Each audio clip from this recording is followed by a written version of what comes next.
Welcome to సీతాస్ kitchen. ఈరోజు మనం ములక్కాడ కూర తయారు చేసుకుందామండి. ముందుగా నేను ఉల్లిపాయ ముక్కలు, టమాటా ముక్కలు, ములక్కాడలు కట్ చేసి పెట్టుకున్నాను.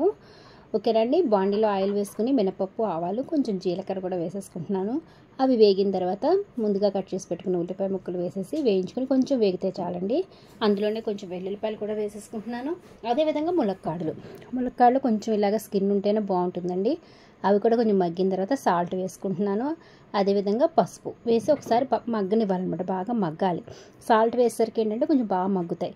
బాగా మగ్గిన తర్వాత టమాటాలు వేసుకోవాలి. ఓకేనండి. టమాటాలు వేసిన తర్వాత కూడా ఒకసారి కలిపేసి ఒక 5 మినిట్స్ మగ్గాలి. ఓకేనండి. తర్వాత ఏం చేయాలంటే కొంచెం అందులో కొద్దిగా కారం వేసుకోవాలండి.